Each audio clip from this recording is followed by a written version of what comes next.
কিসের ওটিপি আসলো? এই তোমার ফোনে কিসের ওটিপি আসলো? কই দেখি। নাও দেখো। কিসের আবার ওটিপি আসলো? কি ব্যাপার? কি হয়েছে? আমার অ্যাকাউন্টে টাকা গেল কোথায়? তোমার অ্যাকাউন্টে আবার টাকা কোথায় যাবে? আমি তো টাকা উঠাইনি। দেখি ফোনটা। তোমার ফোনটা কি কেউ নিয়েছিল? হ্যাঁ নিয়েছিল তো। আমি ফার্মেসির ওখানে দাঁড়িয়েছিলাম, একটা মহিলা অসুস্থ এসে বলল ফোনটা দেন, কাকে যেন ফোন করবে, তাই আমি তাকে ফোনটা দিয়েছিলাম। তোমার সামনে দাঁড়িয়ে কথা বলছিল? হ্যাঁ আমার সামনে দাঁড়িয়ে থেকেই কথা বলছিল। উনি কি কোনো সংখ্যা বলছিল? কই কোনো সংখ্যা তো বলেনি। কি কথা বলছিল উনি? উনি কি কোনো সংখ্যা বলছিল? উনি কাকে ফোন দিয়ে যেন বলছিল 2050 টাকা। আরে বোকা, ওটাই তো তোমার ওটিপি নাম্বার। 2050। তোমার সাথে তো স্ক্যাম হয়েছে। আজকাল জামানায় এত সচেতন হয়ে তুমি এগুলো বোঝো না? তোমার ওটিপি নাম্বারই তো 2050। সে তো স্ক্যাম করছে। কি বলছো তুমি? আমি তো না বুঝে স্ক্যামের শিকার হয়ে গেলাম। আজকাল এগুলো অহরহ হচ্ছে।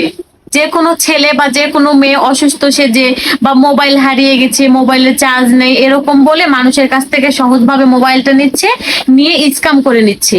আর এইভাবে ওটিপি নাম্বারটাও নিয়ে নিচ্ছে, আমরা কেউ বুঝতেই পারছি না। এই তো কিছুদিন আগে আমি একটা ভিডিওতে দেখলাম, ওই মেয়েটা প্রেগনেন্ট, সে বলছে আল্ট্রাসাউন্ড করতে এসেছে, তার ফোনে চার্জ নেই। তাই বলে একটা ছেলে মানুষের কাছ থেকে ফোনটা নিয়েছে, ফোনটা নিয়ে এইভাবে স্ক্যাম করে নিয়েছে।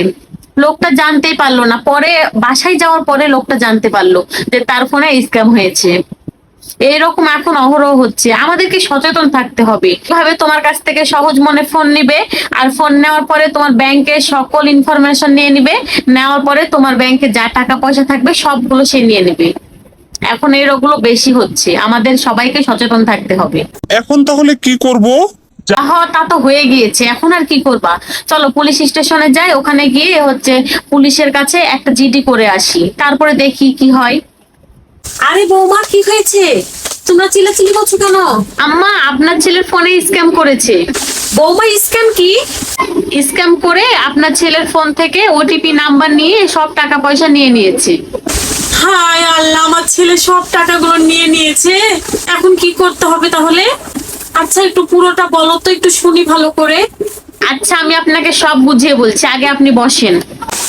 তাহলে শোনেন আম্মা, একটা ছেলে হোক বা একটা মেয়ে হোক, কেউ আপনার কাছে এসে ধরেন আপনাকে বলল যে আমার ফোনটা নষ্ট হয়ে গেছে, আমি 1 মিনিট কথা বলবো, কিংবা আমার মোবাইলটা হারিয়ে গেছে, কিংবা আমার মোবাইলটা চুরি হয়ে গেছে, ছিনতাই হয়ে গেছে, ব্যাটারি শেষ, মানে যাই হোক কোনো একটা অজুহাতে আপনার কাছ থেকে ফোনটা চাইবে। আপনি যদি তখন তাকে ফোনটা দিয়ে দেন, তাহলে সে আপনার ফোন থেকে ওটিপি নাম্বারটা নিয়ে নিবে। আরো নেওয়ার পরে কোনো একটা সংখ্যা বলছি, আপনাকে তখনই বুঝে নিতে হবে সেই সংখ্যাটি কোনো সংখ্যা না, টাকার অঙ্ক না, সেটা হচ্ছে আপনার ফোনেরই ওটিপি নাম্বার। যে ব্যাংকের ইনফরমেশন যা যা লাগে সবকিছু নিয়ে নিবি, তারপরে তারা ব্যাংক থেকে আপনার সবগুলো টাকা নিয়ে নিবি। এটাকেই বলে স্ক্যাম। তাহলে তো এখন রাস্তাঘাটে কেউ মোবাইল চাইলে দেওয়া যাবে না বৌমা। এজন্য কেউ যদি আপনার কাছে ফোন চায় তাহলে অবশ্যই ফোন দেওয়া যাবে না, কারণ ফোন দেওয়ার মাধ্যমে আপনার ফোনটা স্ক্যাম হয়ে যাচ্ছে। আর এগুলো এখন অহরহ হচ্ছে, তাই এখন আমাদের উচিত আমাদের সবাই মিলে সচেতন হওয়া। বৌমা, তুমি ঠিকই বলেছো, আমাদেরকে এখন আরো সচেতন হতে হবে, যেন সাধারণ মানুষগুলো এদের চক্করে না পড়ি। তোমরা থানাতে যাও, থানাতে গিয়ে দেখো জিডি করে আমার ছেলের এই টাকা পয়সা গুলো পাওয়া যায় কি। কত কষ্ট করে আমার ছেলে টাকা পয়সা গুলো ইনকাম করে ব্যাংকে রেখেছে। যাই হোক, এই ভিডিওটি বেশি বেশি শেয়ার করে সকল মানুষের কাছে পৌঁছে দিন, যেন সবাই সাবধান হতে পারে, সচেতন হতে পারে।